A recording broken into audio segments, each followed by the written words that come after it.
నేను 3 సార్లు సంపూర్ణ రామాయణం చదివాను. రామకోటి రాశాను. భద్రాచలం వెళ్ళాము, పెద్దరపు వెళ్ళాము. అంతా చాలా ఇష్టం. ఆ వయసులో సూర్యమంత్రం తీసుకున్నాను. సూర్యమంత్రం తీసుకోకూడదు, ఆడపిల్ల తీసుకోకూడదు, పెళ్ళిగాని వాళ్ళు తీసుకోకూడదు. కుంతి తీసుకోవడం వల్ల మరి ఆ సూర్యుడు వచ్చి ఆమె కన్నత్వాన్ని పోగొట్టారని చెప్పేవారు పెద్దవాళ్ళు. చెబితే నేను పేసి పెట్టి ఏడిస్తే సచ్చిదానంద యోగేశ్వర్లని చిలకలపూడి నుంచి వచ్చారు ఆయన. ఆ గురువుగారు అన్నారు, పిల్ల ఎంతో శ్రద్ధగా ఉంటుందని. 10 ఏళ్ల వయసులో ఉన్నప్పుడే సూర్యమంత్రం, మరి విష్ణు పురాణం, శివపురాణం ఇవన్నీ కూడా వినేదాన్ని. హరిదాసులను అడిగి తెలుసుకునేదాన్ని. వాళ్ళు మళ్ళీ నాకు బ్రాహ్మణతో సమానంగా నేను సాగిపోతూ ఉండేదాన్ని. ఏవి నేను సూర్యమంత్రాన్ని, పిఠాపురం మంత్రాన్ని చేసి గాయత్రి పూజ విషయంలో మాత్రం చాలా నిష్ఠగా చేసేదాన్ని. అందువల్లే చేతపళ్ళు చేసేదాన్ని. శివపురాణం విన్నాను. హరిదాసులు వస్తే హరిదాసుల దగ్గర కూడా నేను అన్నీ తెలుసుకునేదాన్ని. ఈ మంత్రపుష్పాలు ఇవన్నీ కూడా వచ్చు. ఈ బ్రహ్మమురారి మరాచితలింగం అనే ఈ లింగాష్టకం పాట అన్నీ కూడా వచ్చు. నేను పాడుకునేదాన్ని. ఎన్నోసార్లు ఇంకా ఎక్కువ చేస్తే అవన్నీ మమ్మల్ని కాపాడుతాయని మేము అనుకునేవాళ్ళం. ఆయన నిజమైన దేవుడు దేవతలు కాదని తెలుసుకోవటం వల్లే నేను ఈరోజు ప్రభుని నమ్ముకోవటం జరిగింది. మొదట్లో నేను అవగాహన లేకుండా నేను మొక్కుబడి చేసుకున్న తర్వాత మందిరానికి వెళ్తూ నేను తెలుసుకుని అవన్నీ అబద్ధాలని నిజమైన ఎలీషా ఏలి అనే యూట్యూబ్ ఛానల్ని మీరు దాన్ని దర్శిస్తే మీకు అందులో పాటలు ఉంటాయి. మీరు సబ్స్క్రైబ్ చేయడం వల్ల పోయే నష్టం ఏమీ లేదు. స్తోత్రం చెప్పండి గట్టిగా. కాకపోతే మీకు అప్డేట్స్ వస్తూ ఉంటాయి. ఏమీ లేకపోయినా అరెకరు ఇంకేం పెట్టమంటారు వాళ్ళు అని అడిగేవారు. అమ్మ పెట్టలేదు అంటున్నారంటే, వాళ్ళకి ఏమీ లేకపోయినా అరెకరు ఇచ్చేస్తాం కదా అని చెప్పేవారు. వాళ్ళకి 60 సెంట్లు ఉందన్నారు, అది లేదు కదా అని ఎదురు చెప్పేవారు. అక్కడ చెప్పలేక ఇక్కడ చెప్పలేక చాలా బాధ అనిపించేదని. ఇలా చిన్నపిల్లడికి సంవత్సరం అయిపోతుంది, మళ్ళీ లెటర్ వచ్చింది. మళ్ళీ లెటర్ వచ్చేటప్పటికి అందులో ఏమని వచ్చిందంటే, ఎవరో రాసినట్టు ఆకాశరావు నత్రులా రాశారు. ఏమని రాస్తారంటే, సత్యబాబు పెళ్లి చేసే, మా ఆయన గారి పేరు సత్యబాబు, పెళ్లి చేసేసుకుంటున్నాడు దొంగ పెళ్ళి అన్న కాడికి రాశారు. రాసేదాడికి ఆ లెటర్ పట్టుకొచ్చి, నాన్న ఇలా లెటర్ వచ్చింది అని చెప్పేదాడికి, నాన్న అది ఇచ్చినోడు మర్చిపోతే దేవుడు 2 బిడ్డలు పోని వాళ్ళ కర్మను వాళ్ళు పోతారన్నారు. అనేటప్పటికి ఇదేంటి ఇలా చెబుతున్నారు ఎలాగా అనేసి, సరే నేను స్వస్థాలకు వెళ్తున్నానని చెప్పేసి చిన్నబాబుని తీసుకుని మా పిన్ని వాళ్ళ ఇంటికి వెళ్ళిపోయి, పిన్ని రా పిన్ని ఇలా ఉత్తరం వచ్చింది, అక్కడికి వెళ్ళి అడుగుదామని అక్కడ పాస్టర్ గారికి చెప్పి ప్రార్థనలో పెట్టమని ఆ ఊరు వెళ్ళిపోయాం. ఆ ఊరు వెళ్ళిపోయేటప్పటికి మా పిన్ని చంటిబిడ్డ తల్లిని వదిలిపాము, నేను ఎప్పుడు రాందని వచ్చానని నాతో పాటు ఆ ఊరు వచ్చింది. వెళ్ళేటప్పటికి ఈయనగారు ఉన్నారు, మా అత్తగారు ఉన్నారు. ఆవిడేం పాపం ఇల్లు అమ్మేసుకుని కొడుకు నిమిత్తమైన బాకీలు తీర్చుకున్నారంట. అసలు మెనాలో చిన్న తాటాకిల్లు వేసుకుని ఉంటున్నారు. అయితే ఆవిడకి ఎవరు లేని మూలనే, మరి మా నాన్నగారు చేసిన విషయంలో అయితే చాలా తప్పే. అయితే ఆవిడకి ఎవరు లేని మూలనే కనీసం అల్లుడికి ఒంట్లో బాగోలేదంటే క్షణక్షణం ఎలా ఉంది ఏం చేద్దామని బాధ్యతగా ఉండవలసింది మా నాన్నగారు కూడా ఉండలేదు. అయితే మరి వాళ్ళ పెద్దవాళ్ళు చేసిన దానికి నేను ఏమీ చేయలేను. అయితే నేను మా పిన్ని నేను వెళ్ళాము. అక్కడికి వెళ్ళేటప్పటికి చాలా మాటలు అన్నారు. చచ్చిపోతే నా కూతురు జీవితం ఇలా అయిపోయింది, దానికి జవాబు ఏంటని అడుగుదురా, బతుకున్నాడు కాబట్టి కాపురానికి పంపుతాను అంటున్నారా, రాడంటే మీరు ఏమన్నా అంటారని రావట్లేదు నాన్న, అంతేగాని ఇంకేం కాదంటే, రాకపోతే మానేమను, అక్కడే ఉంచుకోమను అనేవారు. ఆ పిల్లోడిని అలా ముట్టుకోలేదు, ఎత్తుకోలేదు. అలాగే మా అత్తగారు తమ్ముడు వాళ్ళ ఇంటికి వెళ్ళాం. అక్కడికి వెళ్ళేటప్పటికి ఆవిడ అక్కడ చిన్నాన్నగారు కూడా అన్నారు. ఆయన మా చిన్నాన్నగారు లేరు, ఆవిడే ఉంది. వెళ్ళేటప్పటికి ఆవిడ టీ ఇచ్చారు. టీ ఇచ్చి ఇలా వచ్చాను చిన్నాన్నకి చెప్పండి అని చెప్పేసి వెళ్ళిపోదాం అంతటికి టీ ఇస్తే మా పిన్ని వద్దన్నారు. నేను ఆ టీ తాగమంటే సందరాడిపోతుంది. పిన్నేమో బాలింత్రాలు అక్కడ ఉంది, నాకు వెళ్ళిపోవాలి చాలా దూరం కదా అంటున్నారు. అప్పుడు ఆ టీలో కొంచెం వాటర్ పోసుకుని మళ్ళీ తాగలేదంటారని ఆ టీ తాగేసేసి వచ్చేసాను. వచ్చేస్తే మళ్ళీ రమ్మన్నారని ఇంకోసారి 2 పిల్లల్ని తీసుకుని, మా అత్తయ్యని తీసుకుని, మా అమ్మని తీసుకుని, ఇంకా సంవత్సరం దాటిపోయింది. ఈ పెళ్లి చేసుకుంటారన్నది మేము రాయలేదు, ఉత్తిదే అన్నారు. ఉత్తరం తీసేసుకున్నారు. తనకెళ్ళి మా చిన్నమాంగారికి చెప్పాను. అదిగో లేబర్ దానిలాగా అక్కడికి మాస్టర్ గారి దగ్గరికి అక్కడికి కాలేజీ కాడికి వెళ్ళిపోయిందంట తిట్లు మా అత్తగారు. నాకు నేను ఈ పరిస్థితులు బాగోక నిజంగా నా రూపం అప్పటికి నిజంగా ఒక భిక్షపదానిలో ఉండేదాన్ని. అసలు ఏం బాగుండేది కాదు. అలాగే ఉంటుంటే ఇక మళ్ళీ మా అత్తయ్యనే మా అమ్మనే తీసుకుని పిల్లోని తీసుకుని వెళ్ళాను. వెళ్ళేటప్పటికి ఈయనైతే ఇంటికాడ లేరు. మా అత్తగారు అయితే గుమ్మాలో ఉండి వాళ్ళ చెల్లెలు కొడుకుని అక్కడే ఫ్యాక్టరీలో చేస్తున్నారని ఉంటే అన్నం పెట్టింది. నేను నానమ్మని అన్నం పెట్టమని రా అన్నాను పిల్లోడిని పెద్దోడిని తీసుకెళ్ళి. అంటే కంచం పట్టుకెళ్తే కొంచెం అన్నం పెట్టింది. తేనిచ్చి ఆవిడ ఎన్ని తిడుతున్నా సరే చిన్నపిల్లోడికి పాలు ఉండమన్నాడు, పాలు తాగుతున్నాడు కాబట్టి ఆ అన్నం వాళ్ళకి తినిపిస్తా నేను తిన్నాను. నేను తిని మళ్ళీ వేయమని నానమ్మని అన్నాను. అంటే నేను తిన్నానని చూసి కంచం లాగేసుకున్నారు ఆవిడ. ఆ తర్వాత అన్నాను, వద్దు ఆయన వచ్చేదాకా నేను రానమ్మా, అత్తయ్య నువ్వు వెళ్ళిపోండి, నేను 2 బిడ్డలని ఎలా పెంచను, నేను ఏం చేయను, నేను ఇక్కడే ఉండిపోతాను అన్నాను. అంటే మా అత్తగారు కోపం పెట్టేసుకుని ఆ డబ్బు ఖర్చు అయిపోవటం వల్ల ఏమన్నారంటే, అందులోకి ఆవిడ మాట వినలేదు. ఆవిడెవరో చనిపోయిన ఆయన పేరు పెట్టుకుంటానని ఎన్నందుకు ఆవిడ పట్టింది పట్టు. ఇంకా ఆవిడ ఏమంటున్నారంటే, ఏమో నేను వెళ్ళిపోతాను, ఊరికి ఉండను ఇక్కడ, మరి దాన్ని ఎవరన్నా ఎత్తుకుపోయినా నాకు సంబంధం లేదని మొరటగా మాట్లాడారు. మాట్లాడేటట్టుకు మా అత్తయ్య, నేను అనేదాన్ని మా అత్తయ్య వాళ్ళనే, ఆవిడ ఏమన్నా మీరు సమాధానం చెప్పకండి, నన్ను తిడితే మాట్లాడకండి, మిమ్మల్ని ఏమీ అందావిడి అని చెప్పేదాన్ని. అలాగే వాళ్ళు సమాధానం చెప్పకుండా ఎదరికొచ్చాక, ఎందుకే మా ఇద్దరు కాపురమా అలా మాట్లాడుతున్నారా అని మా అత్తయ్య అంది. ఆ తర్వాత మా అత్తగారు తమ్ముడింటికి వెళ్ళాం. వెళ్ళేటప్పటికి మా అత్తయ్య తమ్ముడు అన్నారు, మొన్న వచ్చినప్పుడు టీ ఇస్తే టీలోను నీళ్ళు పోసుకుదా, నా దగ్గర తప్పులేం కనిపించట్లేదు, ఈ తప్పులే కనిపిస్తున్నాయి, ఈ తప్పులేంది ఏదో వంకలేని వాళ్ళు డొంక పెట్టుకున్నారు అన్నట్టుగా ఉంటుంది. వెళ్ళి టీ ఇస్తే టీలో నీళ్ళు పోసుకు తాగేసేవంట నువ్వు అని అడిగారు బాబాయ్. అడిగేటప్పటికి, బాబాయ్ తాగలేదు అంటారు కదా, పిన్నేమో టైం అయిపోతుంది అంటుంది, అందుకు కొంత వాటర్ పోసుకు తాగేసాను బాబాయ్, నేను మానేయలేదు కదా అంటే, తాగలేదంటారని ఎండ్రి విత్తే తాగుతావా అన్నారు. అనేదానికి అయినా కూడా నేను మాట్లాడాలా, మా పిన్నిగా మా వాళ్ళు మాట్లాడాల, నేను మాట్లాడొద్దు అన్నాను, ఎవ్వరు నన్ను ఏమన్నా మీరు మాట్లాడొద్దు అన్నాను. అన్నాక ఇక్కడ చాలా బాధలు పడుతున్నాం, పోనీ వాళ్ళు తీసుకెళ్ళిపోతే నన్ను చూడకపోయినా పిల్లలన్నా చూసుకుంటారు, పిల్లలంటే ఇష్టం అనుకుంటా ఉన్నాను అంతే నేను. ఇంకా అనేదాటికి ఇంకా మా పెదమామయ్య గారు వచ్చారు, మా చిన్నాన్న ఉన్నారు, కూర్చుని అంటున్నారు, మీ అమ్మాయి గోదాట్లో పడిపోతానని వెళ్ళిపోతుంటే మాకు భయం వేస్తుంది, చెవులు అవి తీసేసి ప్యాన్ కుర్రోసుకుంటాను అంటుంది, మాకు భయం వేస్తుంది, మీ అమ్మాయిని ఇక్కడ ఇడిచిపెట్టి పొలమోతే మరి లాయర్ ద్వారా ఒక కాగితం రాసిచ్చి మాకు, మా అమ్మాయి చనిపోయినా మీకేమీ సంబంధం లేదని ఒక కాగితం రాసిచ్చి ఇక్కడ ఇడిచిపెట్టండి, మీ అమ్మాయిని వదిలి పొలమోతే మాకు భయం వేస్తుంది, చచ్చిపోతాను అంటుంది అన్నారు. అనేటట్టుగా మా అత్తయ్యల దారిలోకి వచ్చి, ఇంకెందుకే మా ఇద్దరు కాపురమా, చేతులు కాళ్ళు కట్టి అప్పచెప్పినట్ల ఇంకెందుకు అన్నారు. అయితే నేను ఒకటే అన్నాను, చచ్చిపోయేదాన్ని ఇక్కడున్నా చచ్చిపోతాను, అక్కడున్నా చచ్చిపోతాను సమయం వస్తే, కానీ నేను మాత్రం వెళ్ళిపోతాను, మళ్ళీ నెలలో రమ్మన్నారు కదా, ఏ మాట చెప్తానని. వాళ్ళు ఏదో ఖర్చులకి మళ్ళీ మా చిన్నాన్నగారు ఏమన్నారంటే, అల్లుడు ఆపరేషన్ చేయించుకున్నాడంటే చచ్చిపోయాడు బతికాడు చూడటానికి రాడా, వచ్చిపోని ఏమన్నా ఒక 5 ఏలో, వాళ్ళు లేనోళ్ళు కాదు, ఒక 5 ఏలో 10 ఏలో చేతిలో పెట్టొద్దా, లేకపోతే అతని దగ్గర లేకపోతే ఆ పొలం మీద అప్పు చేసో ఇవ్వాలి కదా, ఇవ్వకపోవటం ఏంటని మాట్లాడారు. ఇక సరే ఒక 5 ఏలో 10 ఏలో అంటున్నారు కదా, 10,000 పోనీ అప్పు చేసన్నా ఇచ్చేద్దాము, మళ్ళీ నెలలో రమ్మన్నారు కదా అని ఆ 2 బిడ్డలను తీసుకుని వచ్చేసాను. కొన్ని రోజులకి ఇంకా పట్టుదలగా ఉపవాసాలు అన్నీ చేస్తున్నాను. ఈ లోపల చిన్నబాబు చనిపోయాడు. ఇంతకీ నేను ప్రభువుని నమ్ముకుని ప్రార్థన చేసుకుంటున్నాను, అన్నీ చేస్తున్నాను, కానీ నేను నమ్మాను కాబట్టి చేయాలి అని చేసుకుంటున్నాను తప్ప ఆయన మీద ఇష్టం రావట్లేదు. ఎందుకంటే నేను ఎన్నో పూజలు చేస్తుంటాం వాళ్ళని, నేను ఎన్నో చేసిన వల్ల నాకేముంటుందంటే యేసయ్య మీద ప్రేమ వస్తలేదు. ఒక ఆచార సంబంధంగా ప్రార్థన చేయాలి కాబట్టి చేస్తున్నాను, పాట పాడాలి కాబట్టి పాడుతున్నాను, వాక్యం వినాలి కాబట్టి అంటున్నాను, అది కూడా అర్థం అవ్వట్లేదు. అలా ఉండేది, చెవిటి పాములా ఉండేది, తెలిసేది కాదు.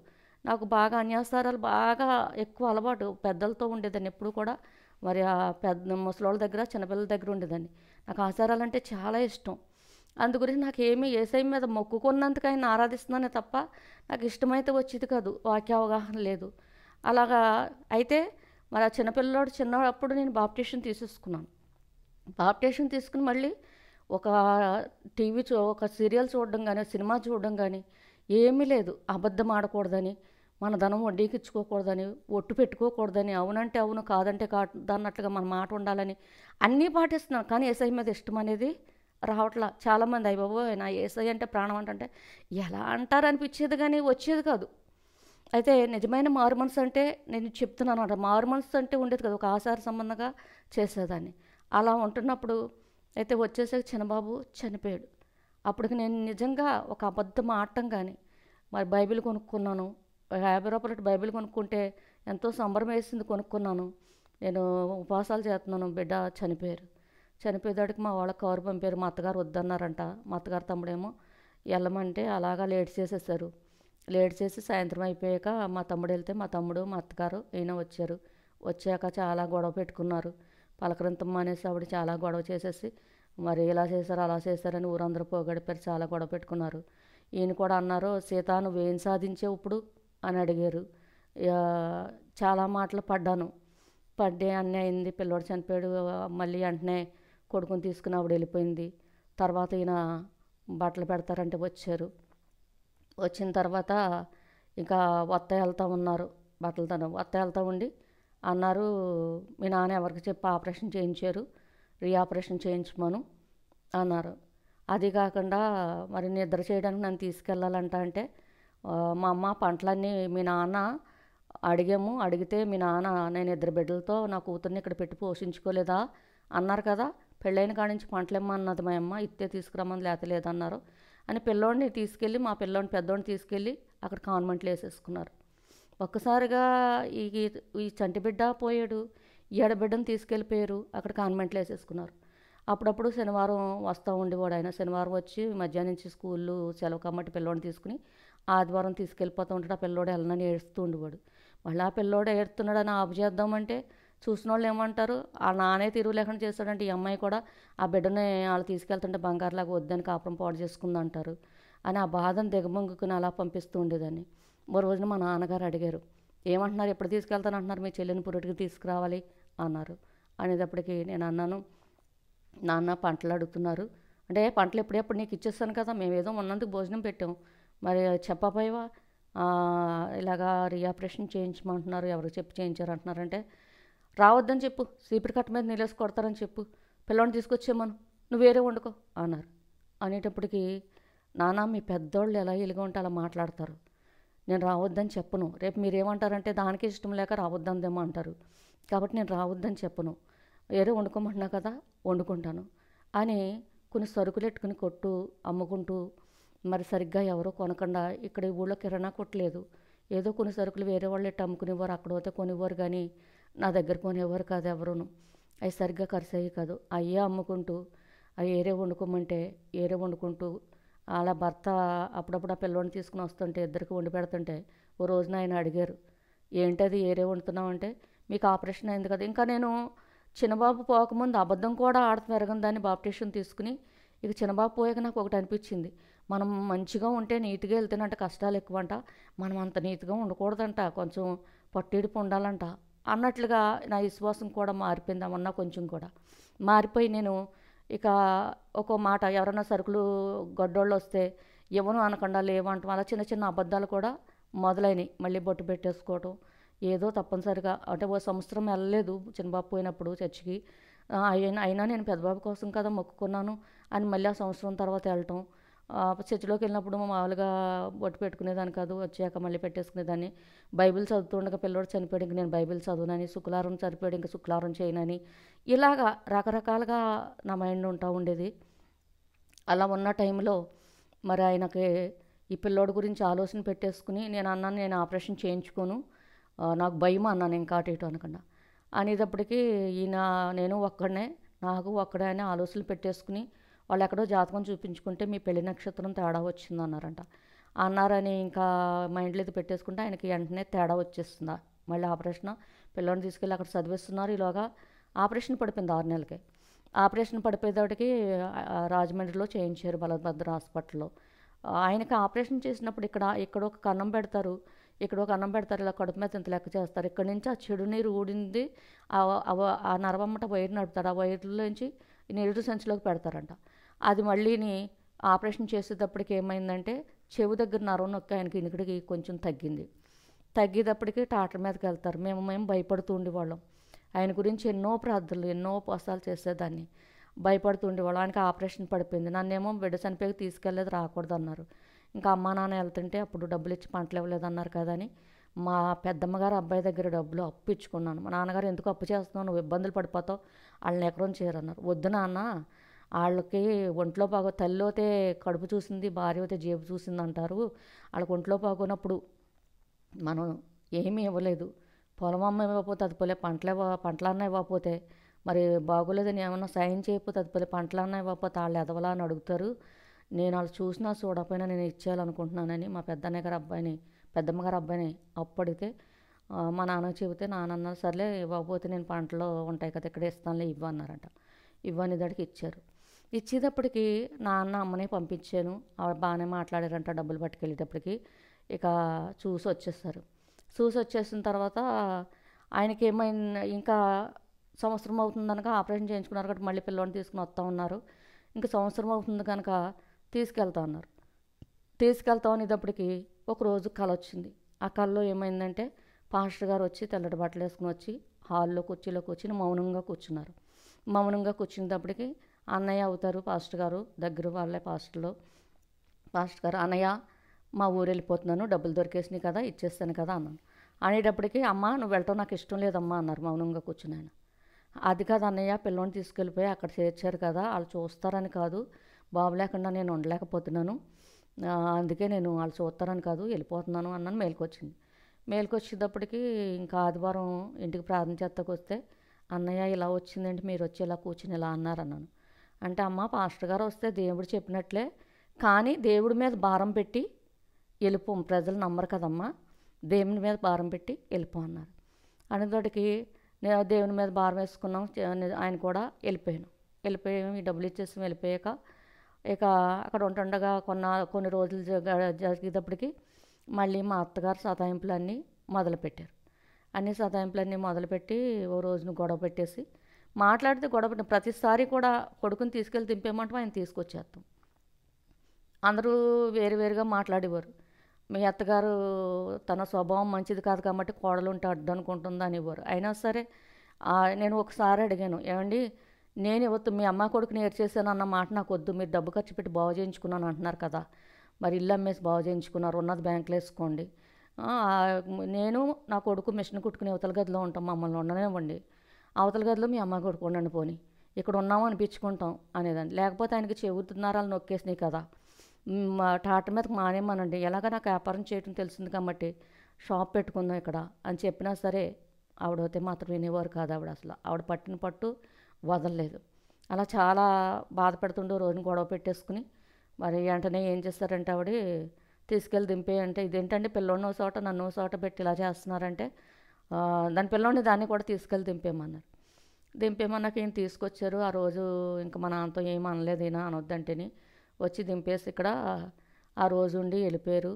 మళ్ళీ వెళ్తున్నారు ఎలాగని పిల్లోడికంటే కాన్వెంట్లో వేసయ్యి నాకు ఒంట్లో బాగుంటలేదు, హైదరాబాద్ కాగితాలట్టుకు వెళ్తానంటుంది మా అమ్మ, నాకు ఒంట్లో బాగుంటలేదు కదా, నువ్వు కిరాణా కొట్టు పెట్టుకుంటే బాగుంటుంది అంటున్నావు కాబట్టి పెట్టేసుకో, ఇక్కడ వెళ్ళిపోతాం కదా అని సరుకులు అమ్ముకుంటున్నామండి, కిరాణా కొట్టు పెట్టుకుంటే బాగుంటుంది అన్నాను. ఆ మాట గురించి ఆయన అన్నారు, ఎందుకు ఇప్పుడప్పుడే వెళ్ళటం జరగదు, కిరాణా కొట్టు పెట్టేసుకో బాగుంటుంది అంటున్నావు కాబట్టి వాడు కూడా బాగానే చదువుకుంటున్నాడు అన్నారు. అన్నాక ఆయనకి మళ్ళీ తేడా వచ్చింది. వచ్చేదాడు కాకినాడ తీసుకుపోయారు.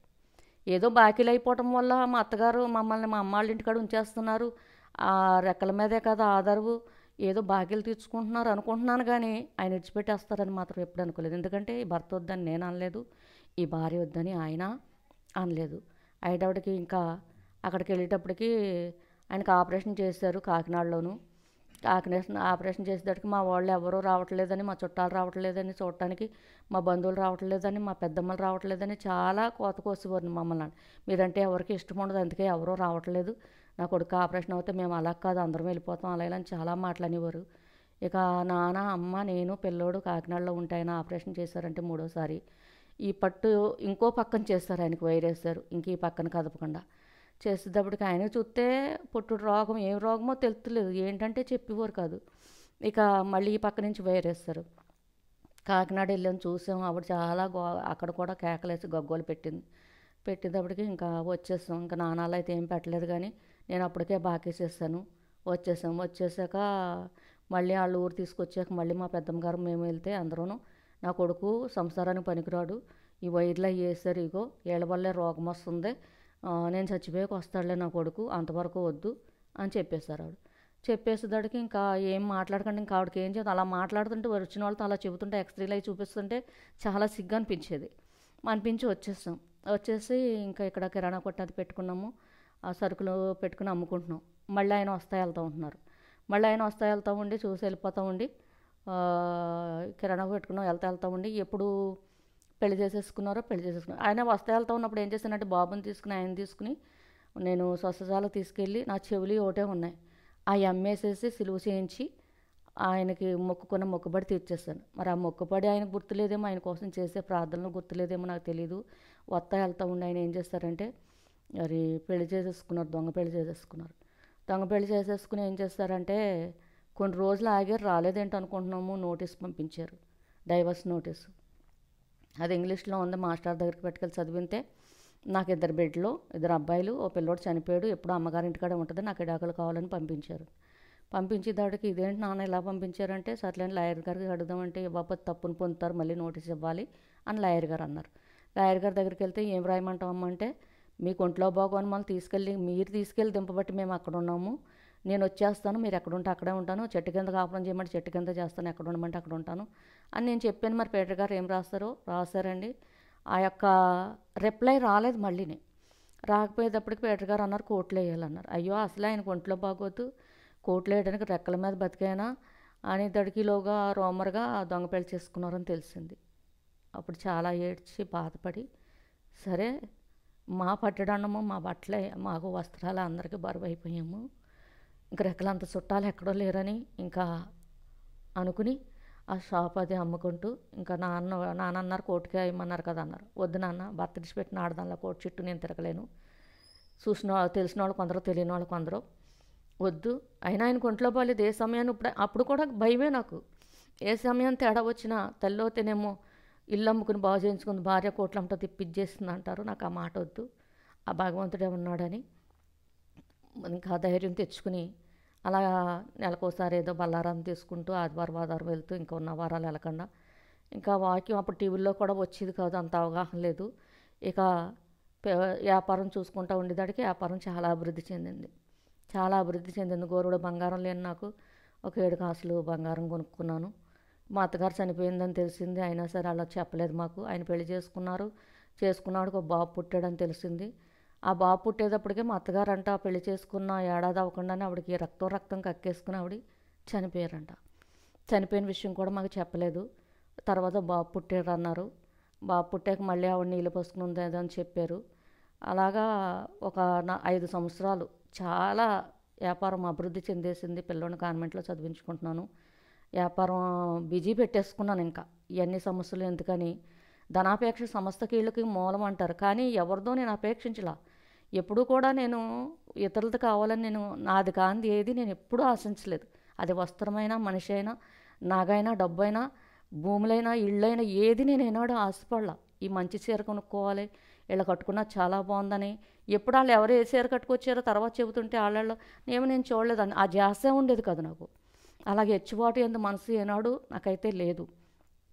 అలా సంపాదించుకుంటుంటే డబ్బులు చాలా మేము వడ్డీకి ఇచ్చుకోకూడదని బోనస్ వస్తుంటే చీట్లు కట్టేదాన్ని. బోనస్ వస్తుంటే బాధ కలిగేది. ఇతరుల సొమ్ము మనకి ఎందుకు ఇలా కలుస్తుంది, వాళ్ళు ముందుగా తీసుకున్నందుగా అనిపించేది. అలా వేరే వాళ్ళ మీద వంకపెట్టి ఆ చీట్లు వేసుకోను.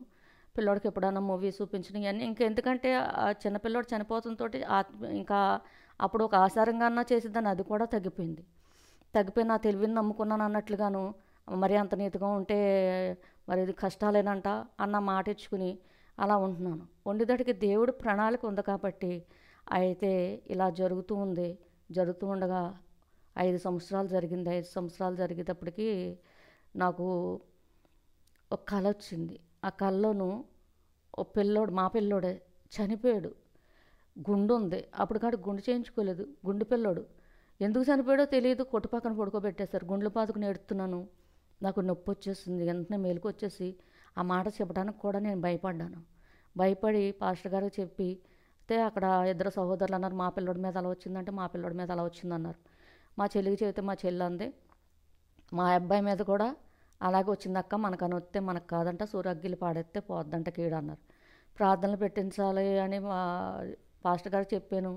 బిజీగా ఉండి పెట్టలేదు. ఇంకా ఏదో నేను కొట్టాడవుల్లో పడిపోయాను. మిషన్లు నేర్పేదాన్ని, మిషన్ కుట్టేదాన్ని, బట్టలు తెచ్చేదాన్ని, బంధువులు ఇళ్ళ కాడిచ్చి ఇది ఇంత రేటుకి అమ్మండని దాన్ని. ఏమైనా సరే మేము ఒక మంచి స్థితిలో ఉండాలి, మా పట్టడం కోసమే కదా మా ప్రాణాలకు పెట్టబడతారని అందరూ బాధపడుతున్నారు, మేము ఎవరికి భారం కాకూడదు, నా పిల్లోడు కూడా మంచి స్థితిలో ఉండాలని చాలా కష్టపడేదాన్ని. కష్టమైతే ఫలిస్తుంది. అలాగా అభివృద్ధి చెందుతూ ఉండగా ఓ రోజు పిల్లోడిని అన్నాను. పిల్లోడు కొత్త అల్లరిగా ఉంటున్నాడని ఆళ్ళలో ఇదిగో తేజ అది చేశాడు అని అంటూ ఉండి కూడా, పిల్లోడి పేరు తేజ. అలా అంటే ఎందుకురా తేజ, మనం బతికేదా కొట్టు మీద, ఎందుకు నన్ను నోళ్ళలో పెట్టకు, వ్యాపారం పోతే మనం ఎలా బతుకుతాము అని పిల్లోడిని మందలించుకుంటూ ఉండేదాన్ని. అయితే స్కూల్లో మాస్టర్ అంట ఎవరు తప్పైనా పిల్లోడిని కొడుతున్నారంట. ఓ రోజు అమ్మ మాస్టారు ఎవరు తప్పైనా నన్నే కొడుతున్నారు, నేను ఆ స్కూల్కి వెళ్ళను, వేరే స్కూల్కి పంపించు అన్నాడు.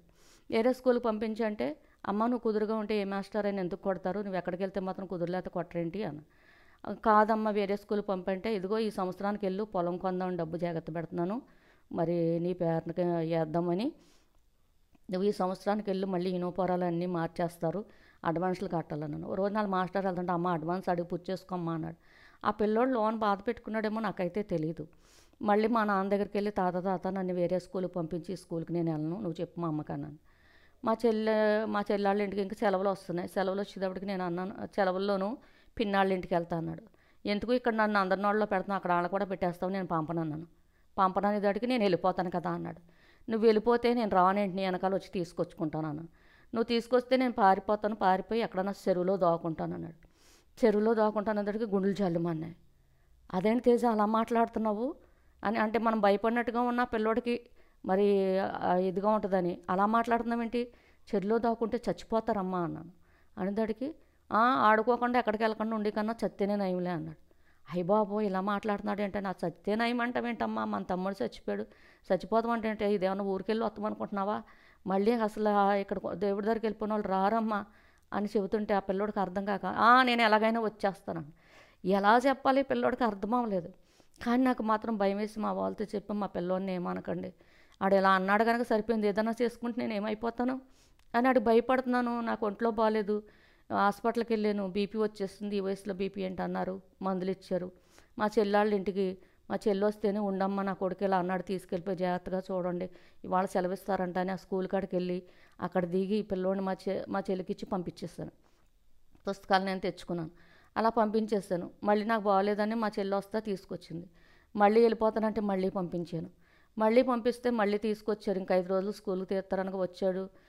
సవరం చేయించుకుంటానని ఏం చేశాడు, గుండు చేయించేసుకున్నాడు.